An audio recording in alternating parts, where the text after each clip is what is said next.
Tak vás vítám u Transportéru. Jak vidíte, o něco prodloužená verze, takzvaný long.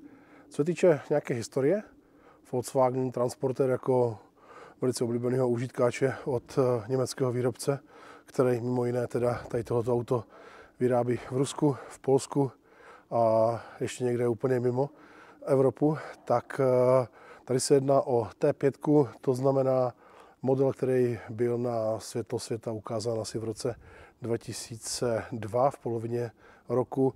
O rok později potom vešel do nějaké takové masové výroby a prodalo se ho teda neskutečné množství. Co se týče Transporteru jako takového, tak myslím si, že je to jedno z mála aut, který jako dokáže nabídnout úctíhodných jako 11 provedení karoserie. Opakuju teda ještě jednou, úctíhodných 11 provedení karoserie.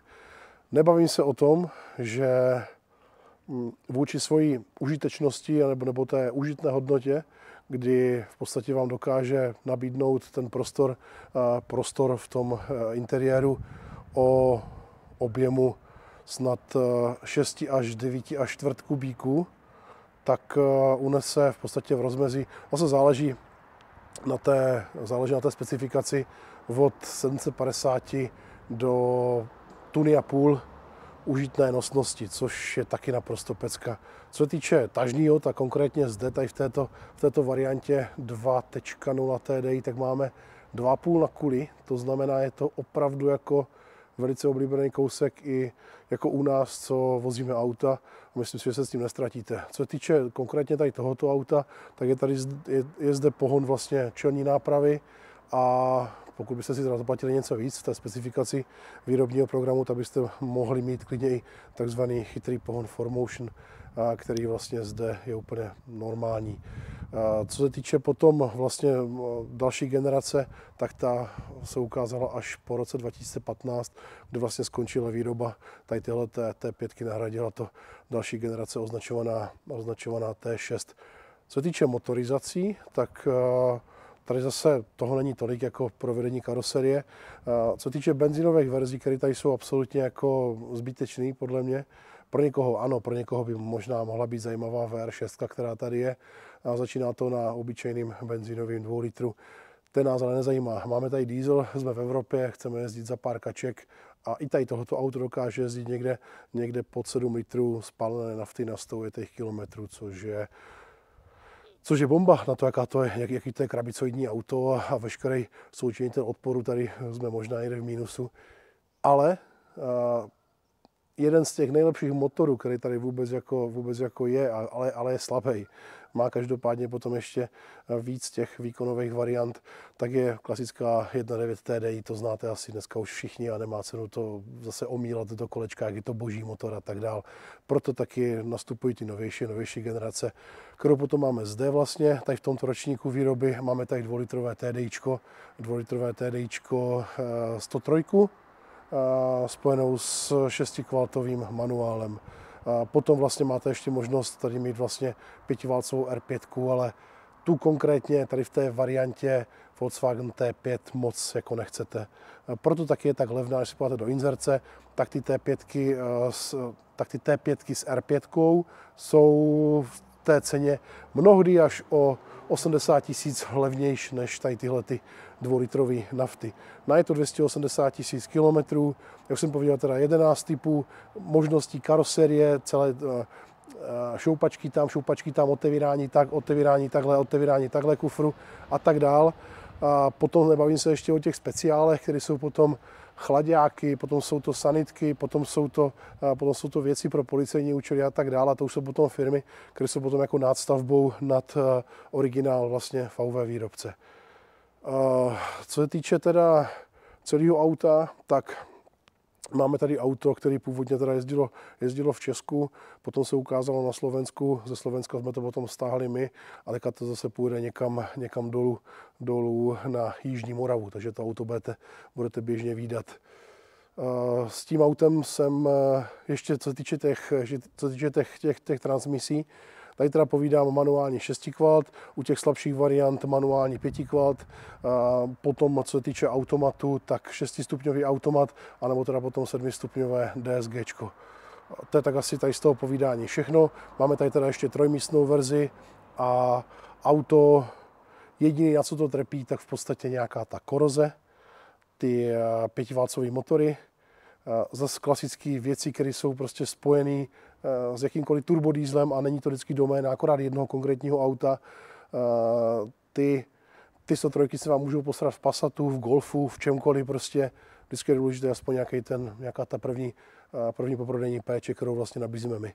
Konkrétně tady teda, jak jsem se bavil o rozvodech a o spojce, o zadních brzdách, o klimatizaci, o teďka ještě dodělání vlastně Webaста, jak nám to dojde. A to si myslím, že je servis tady na tom autě minimálně za 40. Takže pokračujeme dál.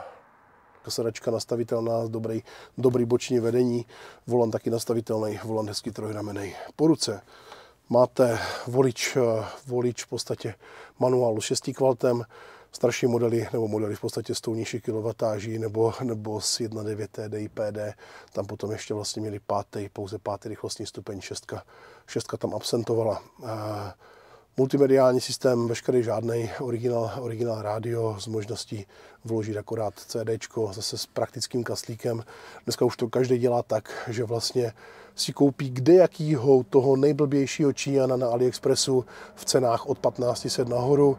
Ta montáž je velice jednoduchá, velice rychlá, dokáže vám to udělat kdokoliv, za půl hodiny to máte pomocí těch eurokonektorů zprovozněný. Pokud teda nemáte multifunkci a nemusíte ještě dokupovat rádio, který podporuje multifunkční volant, tak je to velice praktický, vypadá to hezký, dobrý pozorovací úhel.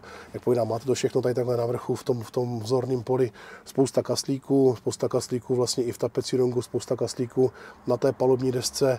Velice praktický tady tohleto, držák na nápoje, který dokonce dokáže udržet i půllitrovou láhev, protože má takový v podstatě gumový vybrání, takový gumový polstrování, tak aby to tam nelítalo jak větr v bedně.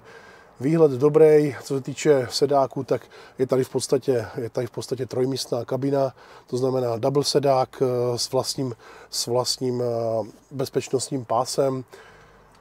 Můžete to nahradit klidně jako jednosedákem. Dá se úplně jednoduše v podstatě dá se nahrazovat sedačky mezi určitými vlastně typy transportéru. Můžete si koupit sedačky z Multivanu, můžete si koupit sedačky, které jsou trošku jiný do toho interiéru. Všechno dneska na jakýkoliv transportér klubek seženete za pár kaček. Obrovský uzamykatelný kaslík, když půjdete pryč z auta. Klimatizace, má to k tomu ještě protiproklus, potom praktickou síťku vlastně pod nohama spolujezdce. Ve skle není žádná dírka, není to nikde jako v vzorném poli poškozený a nasedá se do toho, vysedá se taky z toho úplně super. A jak povídám, tady tyhle auta jsou běžně jako braný jako užitkáče, to znamená, není tady veškerý komfort, který byste možná čekali na sedadlech z Arteonu a interiéru a tak dál. A u těch dražších verzí potom tady můžete mít za doplatky mrtvý úhly, můžete tady mít line assisty a tak dále, a tady to jsme zase o někde s písničkou cenově někde úplně jinde. Dobrý je, že když budete couvat, tak máte vlastně na té dělící stěně máte průhled a průhled ještě skrz ty zadní pětky, to znamená, že vidíte v podstatě kam couvete, což je fajn. Vydám sem jenom vyměnit možná to rádio a to rádio hraje celku pěkně. Je tady malá kabina, která se dá akusticky jinak ozvučit, než když je to vyloženě plecháč, kde vám to všechno takzvaně drnčí a tady je to fajn odlučněný a necítíte tady nic z toho nákladového prostoru. To je důležitý. A po montáži vlastně toho Webasta už to bude jako dokonalý transportér. Takže tak z toho interiéru. Tak jsme na čelní straně. Jak jistě bystré vaše oko zjistilo, tak se jedná o facelift. Máme tady model 2011. Facelift vlastně došel v roce 2009 vlastně na standardní T5. U Multivana to potom bylo od roku asi 2010, o rok později. Takže tady tohle je model 2011. A co týče nějakých těch úprav, tak asi jasně vidíte, jinak světlomety, jinak v podstatě ta čelní maska, jinak nárazník a v rámci vlastně interiéru, tak došlo tam nějakým změnám kosmetickým vlastně na těch plastech. Jedná se tady o 2-litrový TDIčko, který v podstatě nahradilo standardně na 9 TDI PD, který znáte ze všech aut z dob nedávno minulých a máte to možná všichni ještě doma. Co týče servisních intervalů, tak dodržujte servisní a mazací plán, to je důležitý.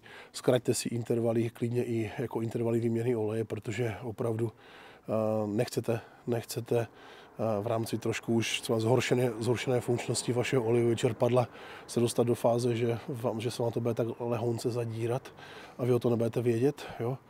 A jak povídal pan Vaculík, protože kontrolka na to šoféra neupozorní, ale většinou to potom znamená konec motoru. No, takže, ale tady máme už novější generaci Common Railu 2.0 TDI 103. 103 bohatě stačí na to, aby to odtahlo vozík bržděnej 2,5 tuny, což jako je masakr. Kdybych to tady vyzkoušel s tím autem, tak myslím si, že na takové jako krátké cukačky s tím zvládnu odtáhnout, myslím si, že úplně všechno. Ty kvality tady na té 6kW transmisi nejsou některak dlouhý, což jako pomáhá tomu motoru 100%. Co se týče po servisní stránce, povídám, zkraťte si servisní interval mazací na klidně 9000–8000 km, vůbec tomu neublížíte. Je to velice jednoduchý, naleješ, vyleješ, dáš filtr, pokud nejsi úplně jelí to, tak to zvládneš do 20 minut tady tohoto všechno a myslím si, že jediný, co nemají rádi jako mechanici, tak jsou servisy tady těch transporterů, protože musí sundat celou tady tu chladičovku, sundat celý nárazníky, ať si toho motoru dostanou, protože pracovní prostor je tady v podstatě 40 cm na 120, je to úzký a hluboký, houby se tam do toho leze. A to buďte rádi, že to není R5, tam byste byli furt v tom motorovém prostoru. Tady, když už jednoho krásného dne ten motor zaklepe, tak počítejte 2–2,5 tisíce euro za druhý repasovaný motor. Pokud jste vyloženě zabijáci, tak koupíte do 1000 euro hotový celý motor nastrojený někde v Polsku, ale to už potom je vyloženě jako ten dokument na nově riskuj. To je tak asi všecko tady z tohoto. Auto dokáže jezdit hezky bez nějakých vibrací, má to dobrý starty, je to perfektně odlučtěný z té motorové stěny. A jak jsem teda povídal, facelift model 2011, 280 000 pro ten motor nic neznamená a teďka po tady tom servisním zásahu si myslím, že to bude nějaký pátek ještě jezdit a paní s tím bude s pánem spokojená. Jo, šoupačky jednoduchý, úplně pro blbce, dovírání super. Díky vole za ty packy na té mikině. No, pak tu vypojedeme spolu. Já si myslím, že spousta z vás máte transportéra jako takového univerzála, který prostě nesklame. Každopádně dbát na mazací plán. Jo, protože ten motor je to nejdůležitější na tom autě. Kastu zachráníte, všechno na to koupíte dneska. Troška té koroze. Jinak je to bezpečný, servisovatelný, udržovatelný prostě auto za rozumné peníze. Mějte se krásně, zatím čau. Kdyby vás to někoho bavilo, tak určitě palec, like, odběr, zvoneček, napište něco klidně do komentu, ať mám o tom z čeho vycházet a tak prostě. A zdravím všechny odborníky na měrky laku, vole, zdar.